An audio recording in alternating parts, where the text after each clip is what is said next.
Hello and welcome back to Do Less with John and Jeff. It's been a while. We took a break. John and I thought we were doing too much, and it would be healthy for us to just take a breather, do a little bit less for once, take some of our own advice, and we're back at it now. Yeah, we took a bit of a break for the Christmas and New Year holidays, but feedback from you guys says you want us to be doing more podcasts, that is. Which means you haven't learned anything. You're not listening closely enough. Yeah, but we might have been able to get a podcast up a week ago when me and John were actually in the same room hanging out. Usually we do this over Skype. That's a free ad for Skype. Thank you very much. But we were actually in the same room hanging out, and we didn't record one. And why didn't we do that? Because that would be doing too much, wouldn't it? It would be too obvious. Yeah. Yeah. Doing way too much. But we're back. New year, and we got new beef with the government doing too much. This time it's a state government, though. We always complain about the federal government, so we got to give some love to some state government too. Yeah. Right. New year, old me, as proclaimed by the California state government, who proceeds to do more of doing more. They're doing more. So this year they are introducing legislation that, Jeff, why don't you go ahead and tell us about the new California legislation that affects companies like Uber and Lyft. Yeah. So California introduced a new bill, and they passed it, and it takes effect January 1st. So by the time we're recording this, it's already taken a hold. And essentially the point of the law is to reclassify what can be considered an independent contractor. And the reason they're doing this essentially is to get more people under employee protections. That's like the spirit of the law. That's the point of it. And we're going to talk about the actual effects and ramifications of the bill, not just the intentions of it. Because at the end of the day, intentions don't really matter. What matters is results. If you go into work and you tell your boss, hey, I intended to have this project done, but it's not done, he's going to say, hey, I intended to keep letting you have your job, but now I'm going to fire you. So intentions don't mean shit. All right. That's not what matters. Right. And so just a little bit about California. California, they're just like very, I'm not going to say the word radical, but they really are doing a lot more. Progressive. They're progressive. They're doing a lot more with their legislation than anyone else. And so I used to work in the lighting industry, and I remember we had to basically have a whole separate portfolio for California, because they had all these different specs that you had to meet to put like your lights in California. And it basically, everything had to be like higher end. It had to be more efficient, more this, more that, and more expensive so you could sell them. And again, maybe not to say that it's like necessarily a bad thing to, I guess the goal of it was to try to fight climate change in having more energy efficient lighting. But the reason I know, this is just a personal anecdote, the reason I know they're not really thinking about what they're doing and they're just doing stuff is, so there's like a few things you can categorize a light by. It's like you have like the energy efficiency, right? It's how much light does it put out per watt is like a unit of power that it consumes. So the more light it puts out per watt, the more energy efficient it is. So they want that number to be high. Okay, and then there's like other metrics you can put on it, and it's like the higher it is, the more energy efficient it is. So again, the higher the number, the better it is for the environment. Now, there's one number that basically qualifies the quality of the light called CRI. The higher this number goes, actually the less energy efficient the light is. So it's actually worse for the environment.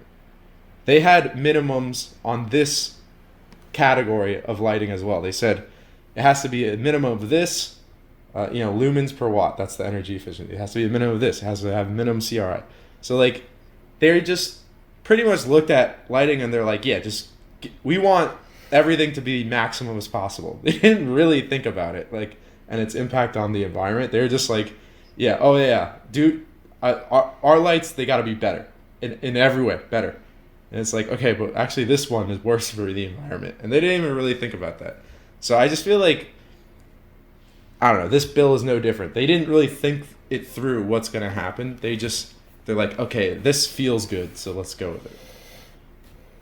Yeah, that's an interesting anecdote to share, and it makes me think that it really goes to show that when we think about the law, when we think about the government, we tend to think of it as like this superior like being the superior force for good that's making our lives better. But then you hear stories like that, and you're forced to remember that these are just people like you and me. Like they're just doing their job. Their job is to vote on bills, pass legislation, and they have a limited. They operate just the same way as anyone doing their job. They have a limited time to make the decision.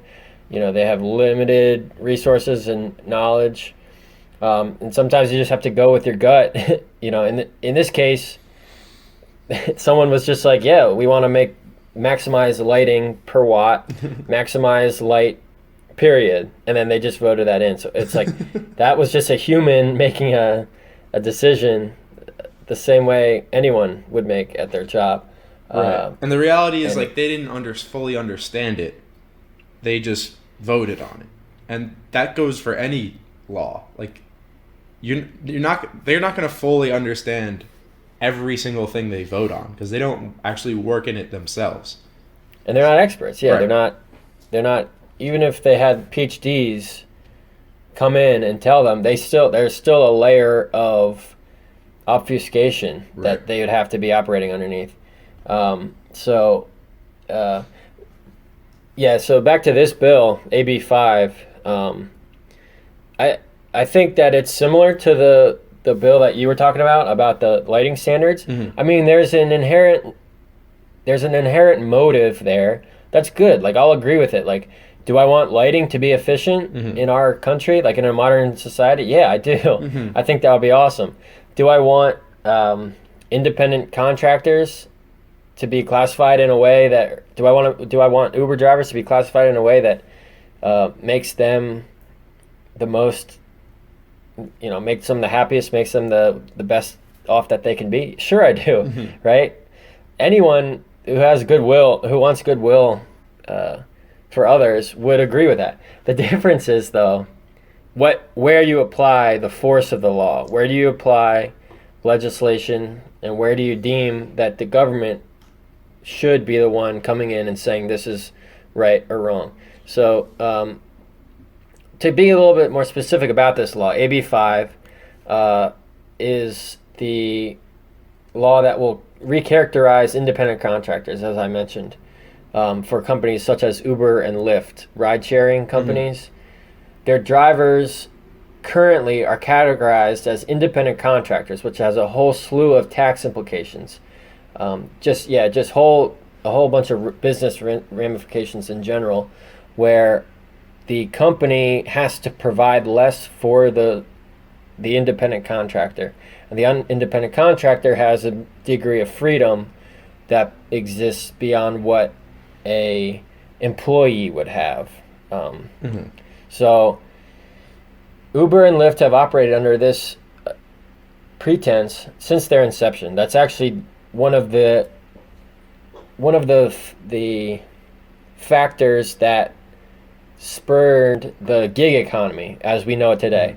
Uber and Lyft specifically kind of formalized what a gig economy worker is. Someone who is not beholden to the will of the employer, but who can operate under a app, within an app, operate under a operating platform that the company provides as an independent contractor to invite a degree of freedom for themselves. And this bill changes that. Jeff, do you want to say a little bit more about that? Yeah, so essentially now the burden of proof will now lie on employers to prove that whoever that is they're paying. So again, when the burden of proof lying on the employers, that means they have to basically expend the cost to prove that each employee is in fact an independent contractor. So it's not on the state to prove that this business relationship is not what they say it is. It's now the burden of proof now lies on each employer to basically get the category that they want. So this basically allows the state to assume whatever it is they want to assume about any business relationship until the business can prove it otherwise, which is it seems like a subtle distinction, but it's actually very important because essentially like litigation costs are a cost of like doing business, right?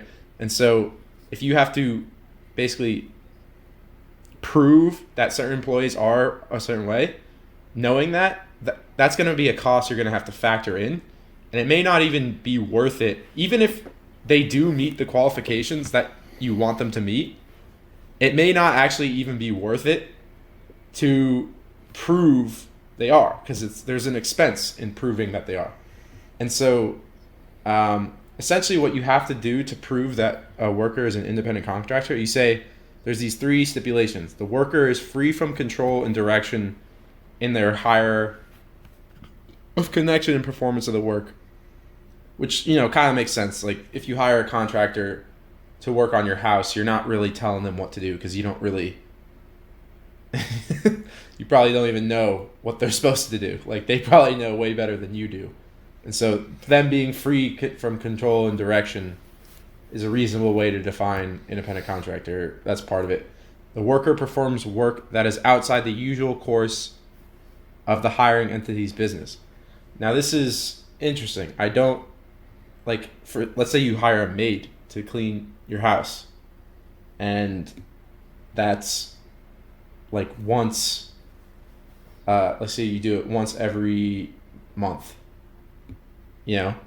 That's business as usual for them, and they're probably not necessarily free from control and direction. You could probably be like, oh yeah, don't clean the bathroom, or make sure you do this or whatever. You could probably offer some direction with what you want from them. And then the last one is the worker is customarily engaged in an independently established trade. Okay, so this would basically guarantee that a maid would not be considered an employee, but the first 2 of those would. So yeah, like but an Uber driver, an Uber driver is not as straightforward. In fact, the Uber driver would not fall under those 3. Right. They would have none of those. Right, exactly. Now you could say that, oh no, all 3 of these must be met for it to be independent contractor. So if any of these is broken, it doesn't work. Oh, I gotcha. They have to meet all 3. Right.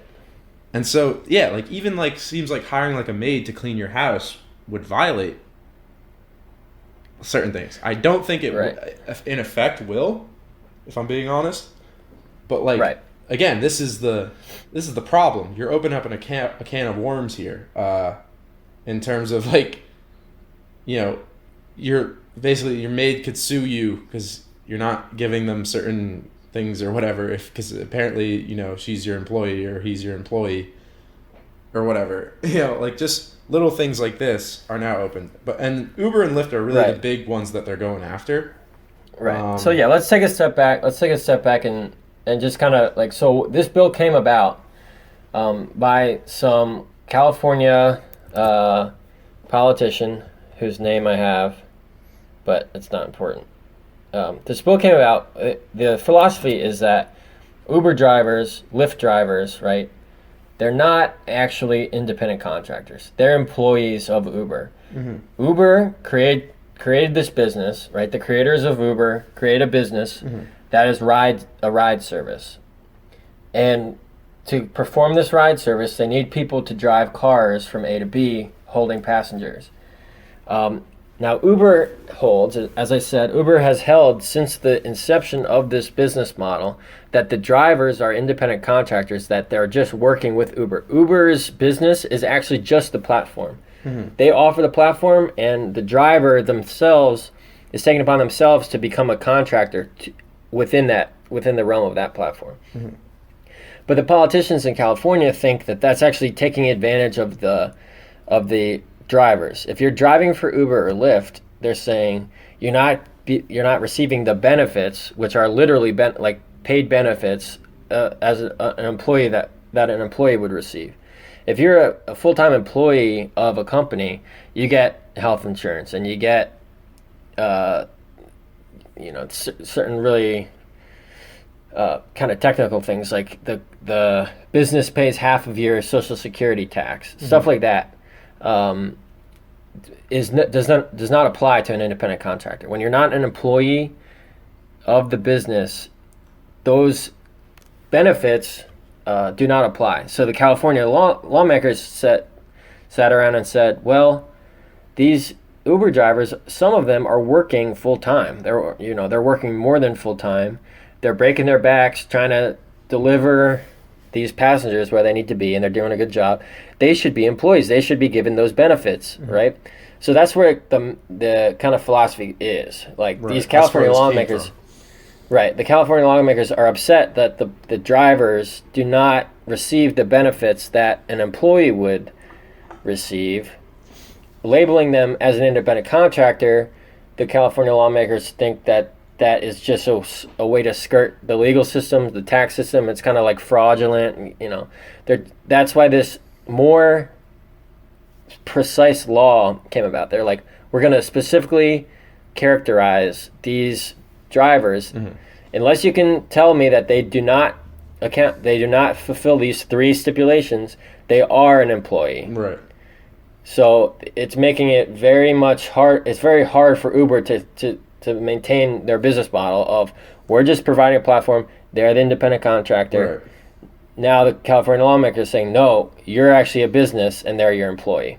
Right. And so, to be clear here though, Uber and Lyft do not plan on following this bill, because the reality is they can't.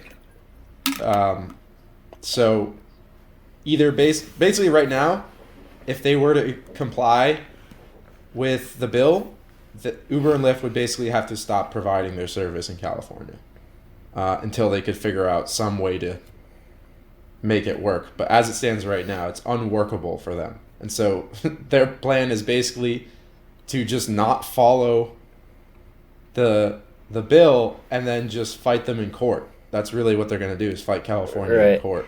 That's Uber and Postmates, which is another kind of delivery service for food, though, have filed a lawsuit against the California government where they are seeking an injunction, which means that they're still allowed to operate under their old, working conditions for the time being, until the suit is decided upon by a judge. But yeah, so basically, in the meantime, as we said, this law has taken effect. This is the law of the land in California, but these companies that are operating cannot operate within that law and are not doing so. Right. And something that's pretty ironic was Vox, which is like a news or media website. They came out with this article saying, wow, this is really a victory for workers everywhere. Okay? And then in compliance with the law, they fired hundreds of freelance writers in California to make sure they could comply with the law. Because the reality is, so if you're like a freelance writer, right, you might write an article that you think is interesting, and then you'll try to sell it to someone like Vox. You'll say, hey, Vox, I wrote this article. Like, isn't this great? And they'll be like, yeah, that's good. We'll pay you for it. And so basically Vox has an established platform with an audience. So if you were just trying to write articles on your own, you probably couldn't really get any money for that. But if you sell them to Vox, Vox has an audience. They value your skills. It's a mutually beneficial relationship. And so, however many articles you can sell to Vox, that's a net benefit for you. It's a net benefit for them. But now suddenly, if you have to be treated like an employee of Vox for writing them articles on occasion, with no basic consistency, Vox would then have to provide you health insurance and all these other things, and that it's suddenly not worth it for Vox. What was mutually beneficial for both of you is now no longer, and so that arrangement ceases to exist. So they fired him, and I don't think the intention of this bill was to have people lose their jobs. Why would that be the intention of the bill, unless if there's some sort of taxi lobby or something that really just wanted to put Uber and Lyft out of business, then that would actually be a cynical reason they might have wanted the bill could be created. But I really think the intention of the bill was to they looked at it like Uber and Lyft were basically extorting or stealing from their employees by using a loophole in the system to abuse their employees, and then now employees. Yeah, not employees, exactly. But really they are. And then this bill is going to force them to categorize them as such and give those employees what they're owed. But again, this philosophy that I don't think is just, it's not just California that thinks this way. I think there's a lot of people today that think this way, that employers basically have all the power in the world, and they can just set all the conditions, and they get whatever they want no matter what, and we just have to, take what we can get as employees, and that's the way it goes. People don't look at employer as a mutually beneficial, a symbiotic relationship. And I think I'd like to actually get into, a deeper philosophy here than really the details of this law, because I think at the heart of this bill is a fundamental misunderstanding of what an employment contract really represents. And so I think their intention was, okay, Uber and Lyft have been abusing a loophole. We're going to pass this bill.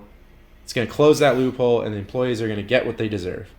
But if you understand actually what was happening in these employment contracts, is you'll see that that is not at all going to be the result of this legislature. In fact, anyone who is going to comply with this bill is basically going to fire anyone who was previously considered an independent contractor, and now they're just not gonna. It's not worth it.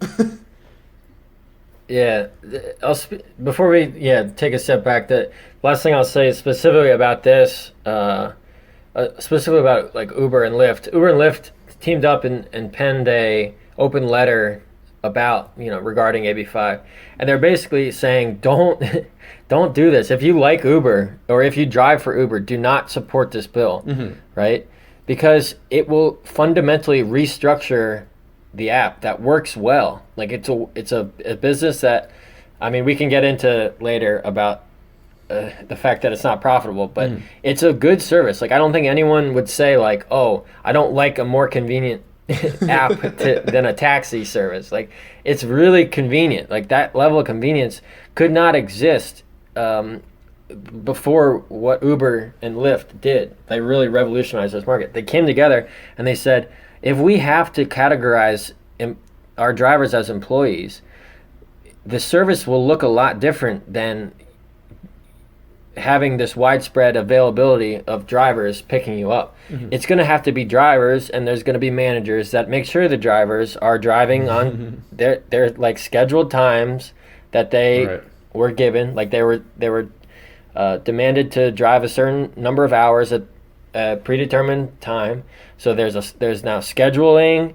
There's now trade-offs that did not exist before. Like before, if you wanted to drive for Uber in a suburb outside of the city, you could do that. You could turn on the app and see if someone's going to the airport at 3 a.m. or whatever, coming back from the airport at 3 a.m. And you turn on the app and you get that ride. Well, now it's going to be, there won't be drivers out in the suburb because that's not profitable. Like they have to predetermine where the most profitable areas are.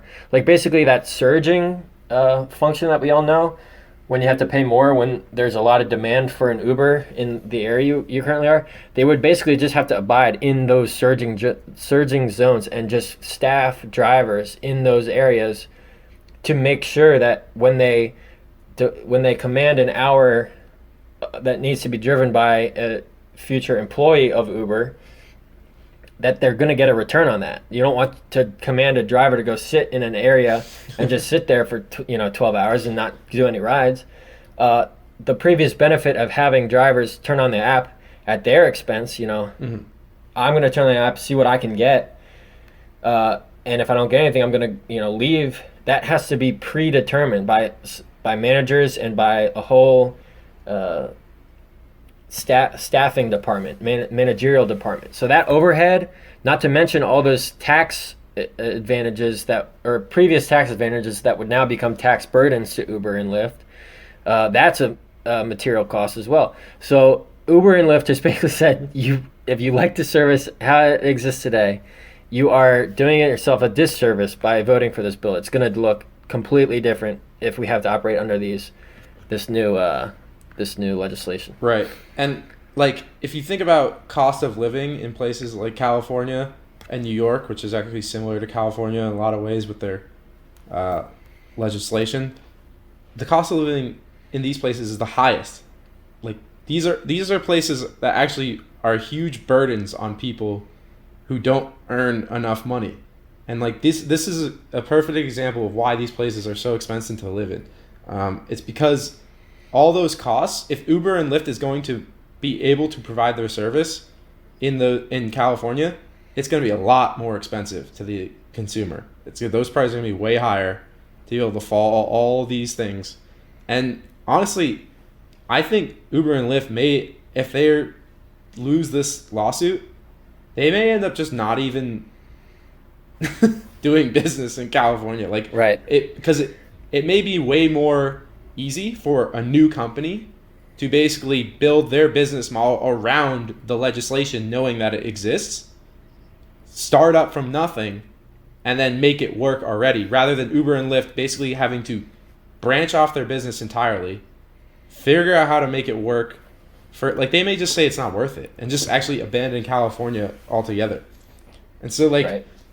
Now that say leave them to the taxis. Right. And so then all those startup costs are going to go into the new apps venture. There's such a huge loss of efficiency by doing something like this.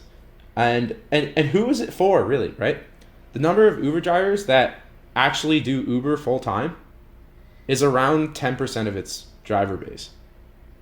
Basically 90% of the people that drive Uber do other things too. Uber is not their main source of income. And so you're basically targeting 10% of their driver base. And you're basically making the rest of the people that drive for them comply in accordance with it. And so, why? Right. Why are you doing that? It just doesn't seem to make sense to me. All those people who enjoyed, just being able to make a little bit of extra cash, on the weekend, if you're not just partying your ass off, instead you're like, why don't I do something productive and actually earn a little money instead of spending it all at a bar? That now suddenly is not going to be possible for you. Right. Yeah, you're either going to have to be a full-time Uber employee in California, or right. Not at all. Yeah, what's the first thing? Like, so the listener, whoever's listening to this, you probably know someone or you yourself have driven Uber. I know people that have driven Uber that are very close to me. And what's the first thing they all say when you ask them, "What do you like about it?" "Oh, I get to set my own hours." That's Yeah. I didn't like working for my boss, or it was awesome. Like I got to leave my job, and at nights or during nights when I would have just went home and watched TV, I was able to go turn on my app and make money. Like that to me was so liberating, that freedom. Mm-hmm. That's just going to go away, right, according to Uber. Yeah, like, so I don't know. They're not considering all those benefits, right? They're seeing the things that other employees are privy to, and they're like, oh, we want that for Uber. But it comes with trade-offs.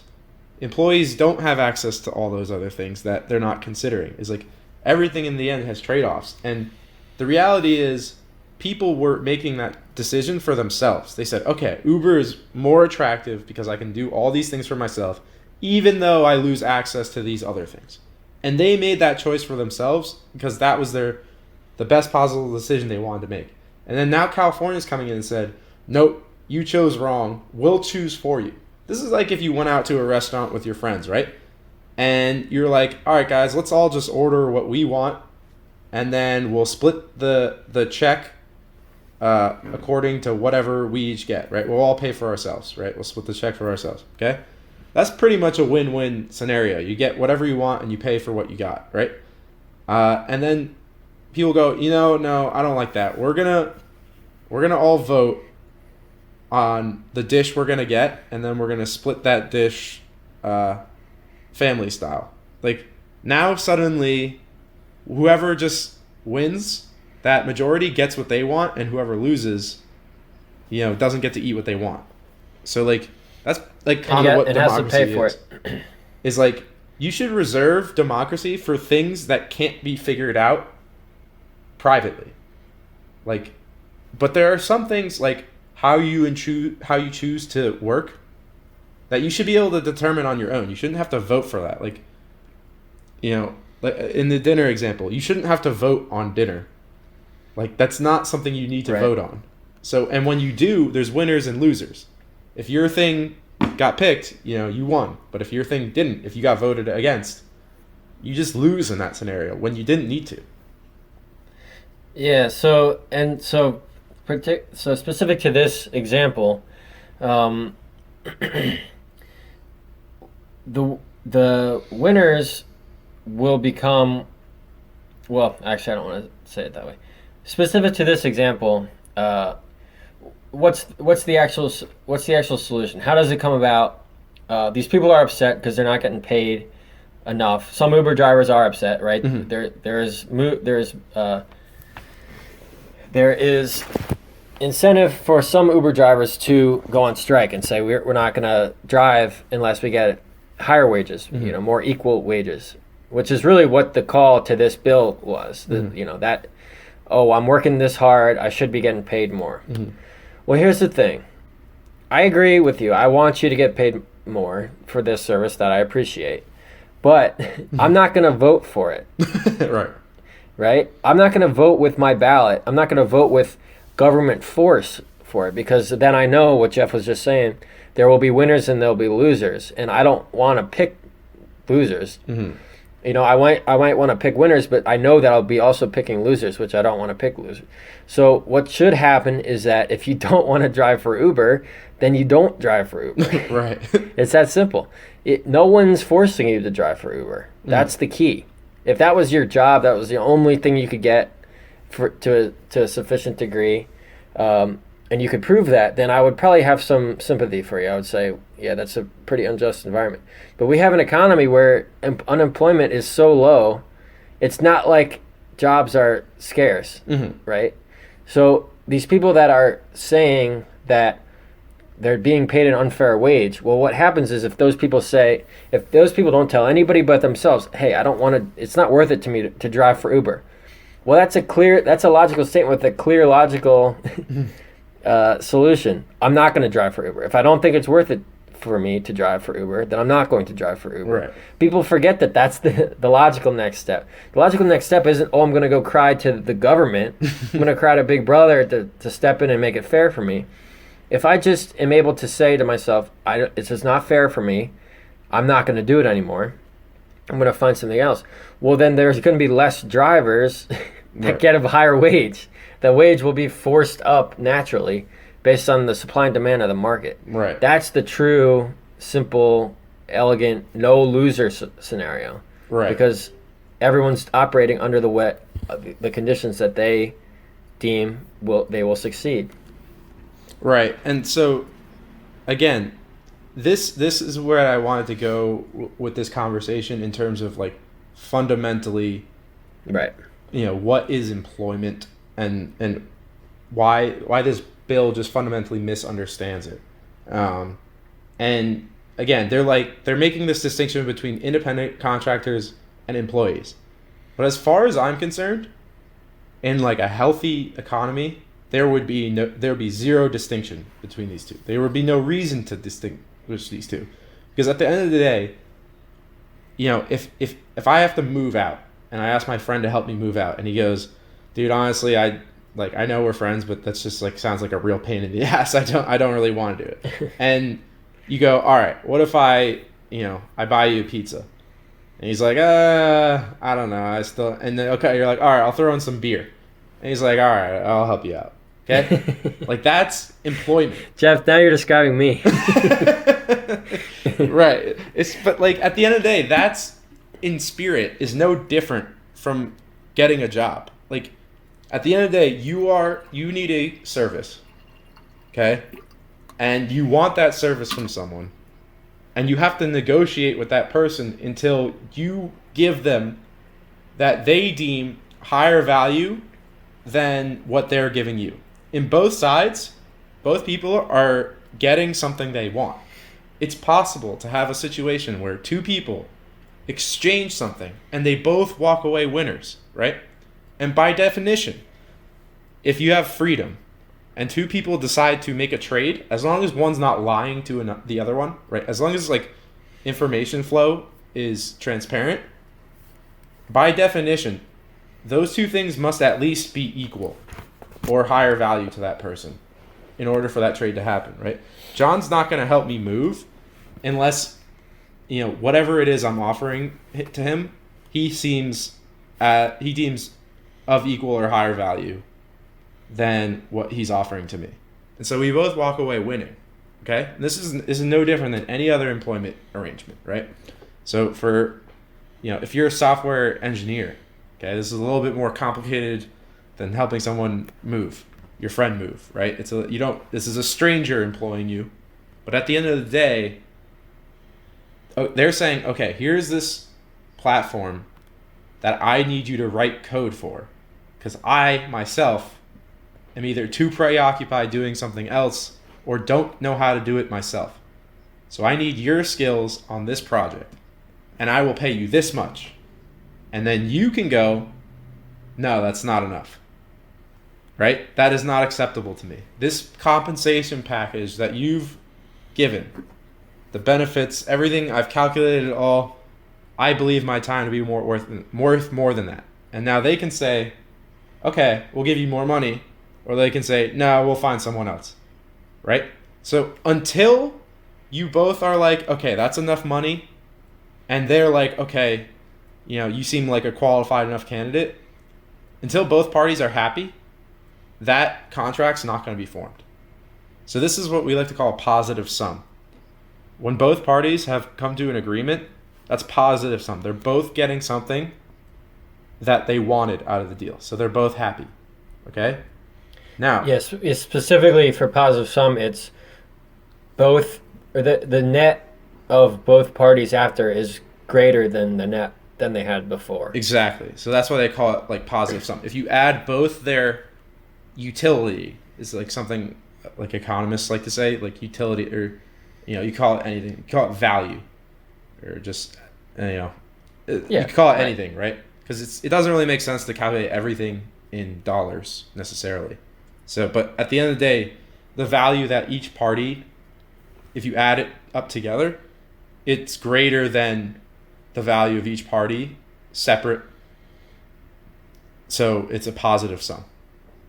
Now, essentially what this bill assumes, I think, in my opinion, what this bill incorrectly assumes is that employment is a zero-sum game. That basically, if you add the value of both parties before employment and after, it's the same. So it's either going to one or the other, right? And so they basically assumed Uber got the better end of the negotiation and that they were just extracting value from their employees or not employees, based on how they classify them. And so that they're saying, okay, so let's make a bill to shift more of that value back to the employee, right? And so they're like, it's a zero-sum game, and Uber is getting the lion's share of that sum. But the reality is those arrangements would never have occurred if they were zero-sum. People liked the benefit or the package that Uber was offering, and so they chose to drive for them. And this made Uber money, so this was satisfactory to Uber as well. And so both parties are winning. And then California decided there's too much winning. We must do something. Yeah. Right. Yeah. If it truly was the Uber drivers, every mile they drove was Uber as a business benefit, and the Uber driver defeat or detract the driver is detracted from. Then yeah, it's like, well, why is that driver being forced to lose value every mile they drive? Why are they being forced to do that? Well, if you look at it truly and you realize they're not being forced to do it, they're getting paid to do it, and they're willingly turning on their app. Every time they turn on their app, it's their decision to do it. Then they've obviously have some perceived gain from that. If they're perceiving gain and the app is staying on, the Uber business is perceiving gain, then why would you meddle with that? Two parties are happy. Two parties continue to engage and do business, and the whole economy, the whole society is better off for it. Why would you change that? Why would you tip the scales either way? Because if one party has the option to leave and is not doing it, then it's up to that party to leave. It's not up to a third party to come in and regulate what should be the next steps. Right. And so, and again, this sort of plays into, what does government actually do, right? So what would California do here? What are they actually bringing to the table? And this is what they're bringing to the table. Okay. So they believe Uber's doing something naughty. Okay. So they introduce this bill. They say, okay, Uber, now you got to comply with this bill. What does that mean? Okay.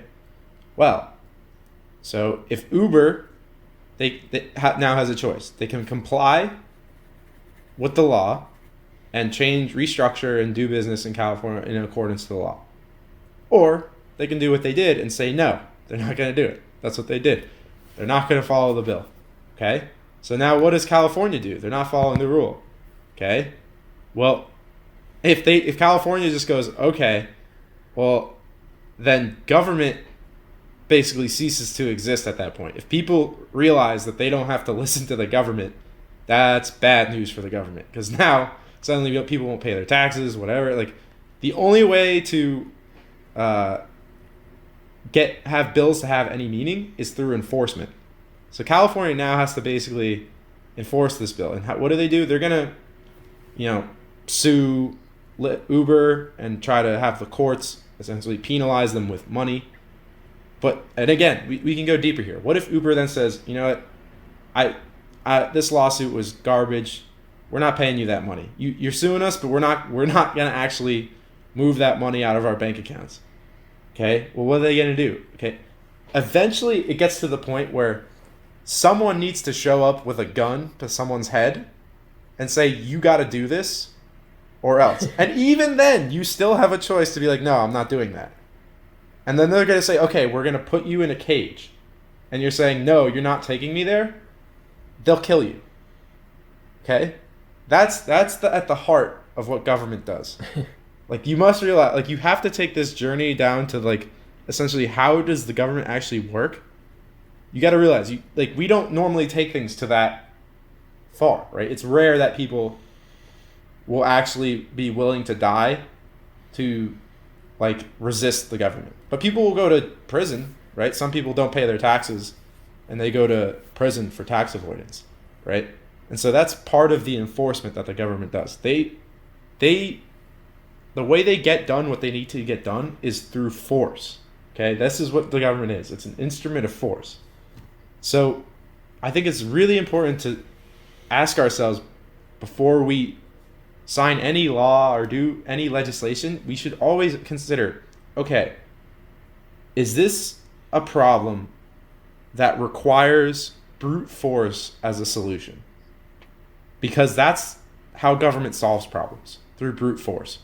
And so if you have this law where you're saying, oh, Uber's not doing what we would like, they're not really treating the drivers the way we want to, would you really think that's a problem that's worth threatening people with violence to get them to change?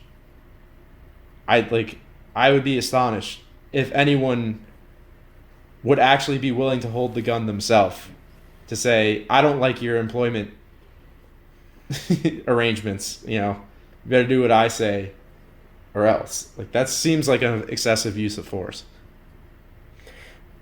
Right, yeah. Just to, I guess, kind of to reanalyze that. So what he's saying is absolutely correct. The reason that it may seem a little bit kind of strange, it's only because it's not common, right? Right. If a business doesn't operate underneath the government's rule, how the government dictates legislation, then that business, business is usually obliged, right? It's not too common when a whole business will take the letter of the law and just go completely against it. And in this case, it's probably not going to be any different. If this AB 5 law really does come into play, and the Uber is on the hook for penalties for every ride they deliver without operating under this law, then it's really easy to see what would happen. Uber would just go out of business or stop operating in California. That's very likely what would happen. But what Jeff is imagining is a world where Uber says, sorry, we're going to keep operating and you're wrong, and I'm not going to listen to you, even though you've dictated this legislation.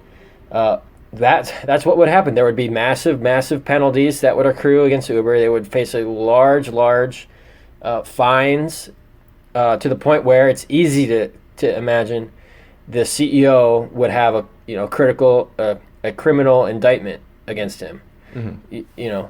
Unlawful businesses will be met with force by the police, by SWAT teams, you can imagine. Right. So that's where that would go in this little thought experiment. If Uber says, sorry, you're wrong, we're going to keep operating, then that's where it would head. There would be eventual people with guns, police officers, would show up and arrest whoever is the commander of that business.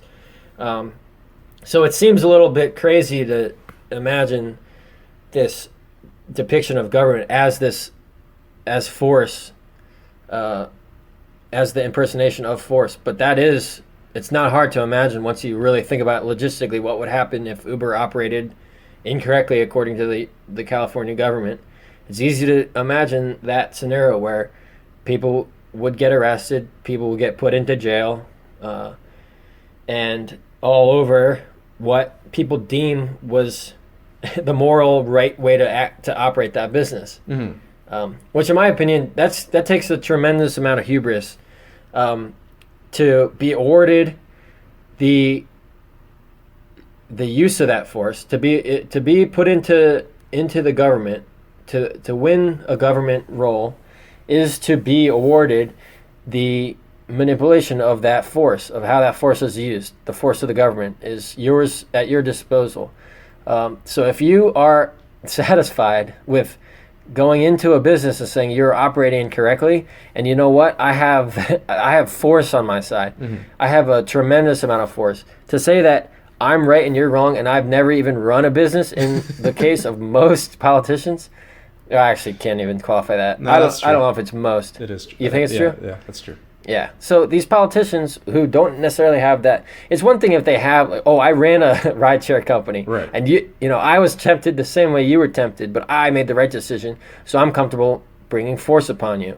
But that's not the case. It's Right. it's so far from that. It's I have this moral standard that I'm operating underneath, and I'm bringing down the ultimate force upon you to follow my way of operation. When I've never been in your shoes. Right. Yeah, I agree with you that's just like, it seems arrogant to like be able to say, to a business that you have essentially no understanding of the ins and outs of either being an employee of that business. I'm sure some of the people that voted on this are neither an employee of the business, an employer, or even a consumer of it. There's probably some people who don't even use it that often who voted on this. Right. And so, like, to be none of those three and to stick your head in and just say, I don't like how any of this is being done, and you got to change what you're doing or else, is like an incredibly arrogant position to take, in my opinion. And that's what really, again, this is the spirit of this podcast. Our argument is not that we know better. We don't. Our argument is that we don't know enough, so let's not do anything. Before this bill existed, Uber was free to run their business the way they saw fit, barring all the other regulations that are on every single business in this country.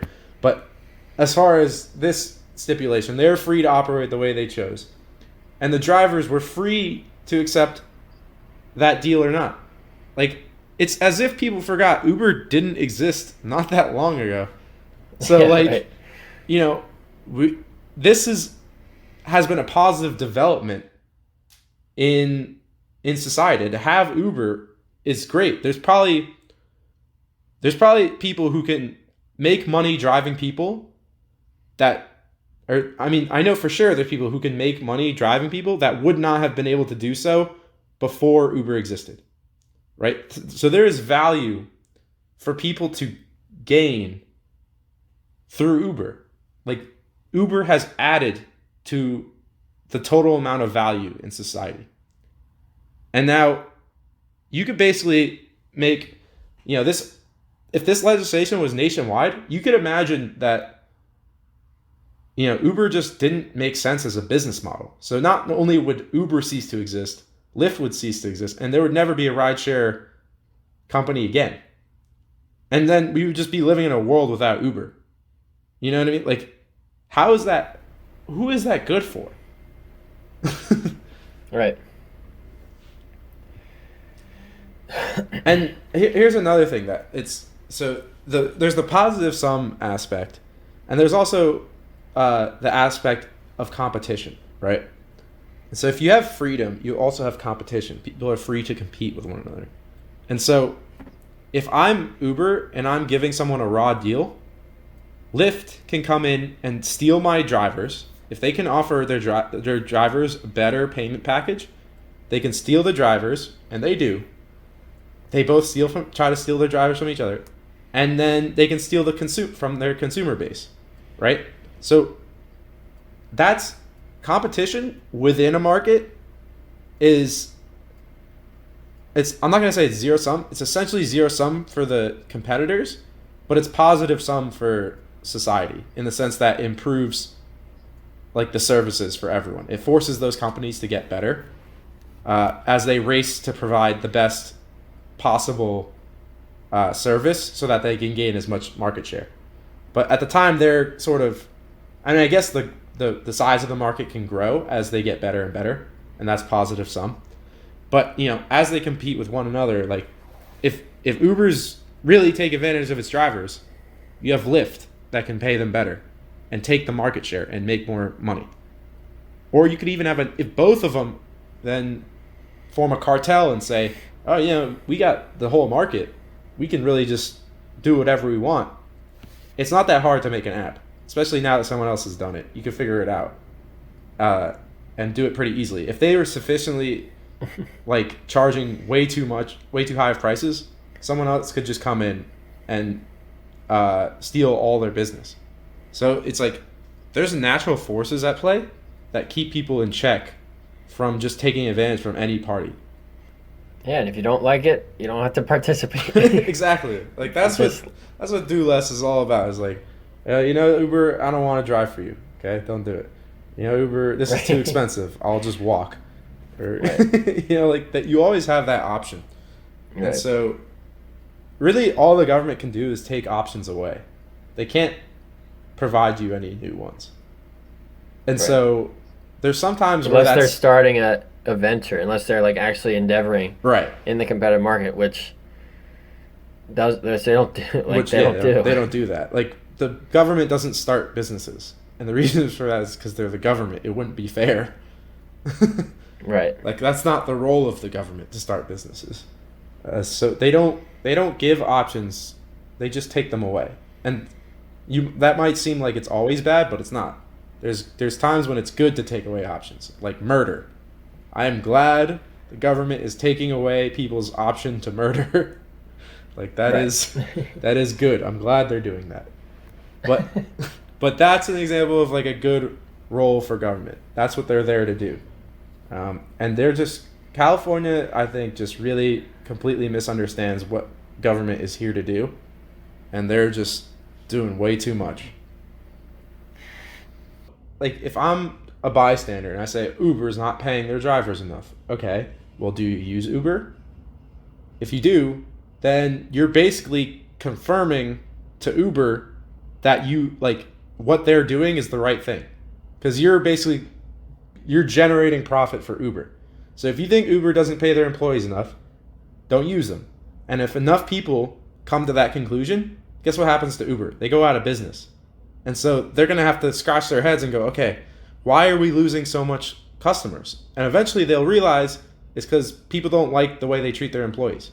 So they're going to have to come to a conclusion. And that conclusion will be, okay, we could either pay our employees more, and if they can do that and still maintain a profit, they will do that.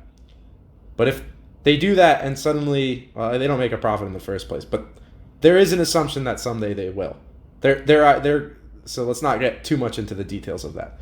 But at the end of the day, Uber's goal is to one day make a profit, and that's the underlying assumption.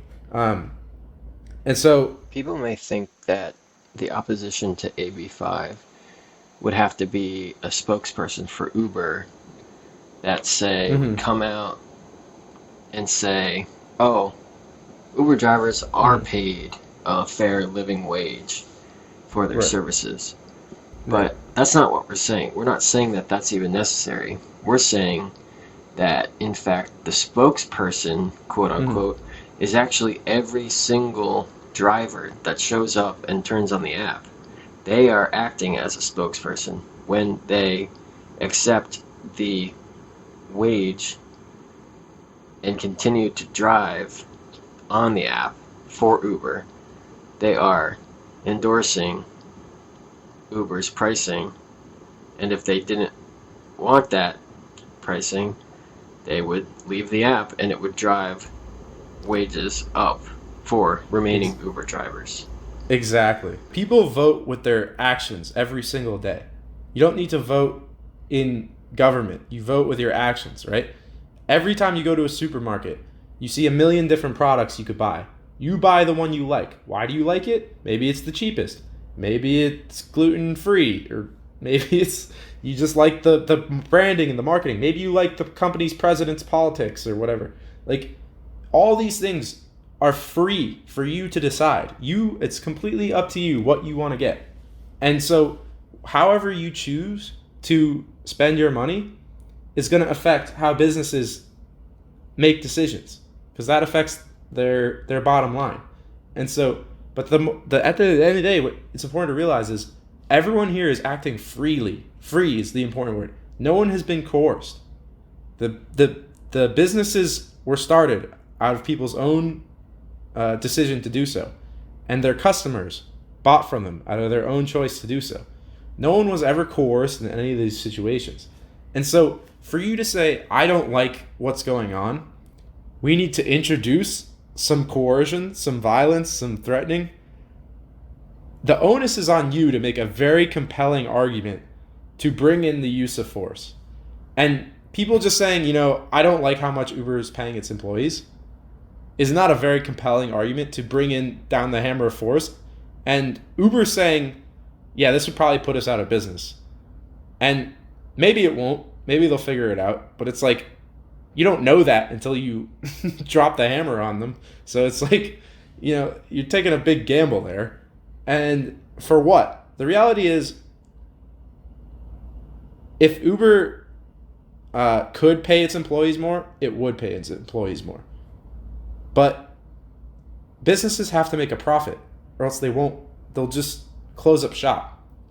And one of the ways you can grow your market share is by getting all the people. And the way you get the people is by paying them more. So like, if I could run a company and pay every one of my employees $20 million, oh man, I could pick whoever I want. I could get any employee I want. If I could pay each of them $20 million, I would have so many options to pick from. But the reality is, I can't think of a damn business where I could pay every one of my employees $20 million and walk away with a profit. It's just not going to work. Like, businesses want to pay their employees more if they can, because then they can get better people and do a better job. But the reality is they have constraints.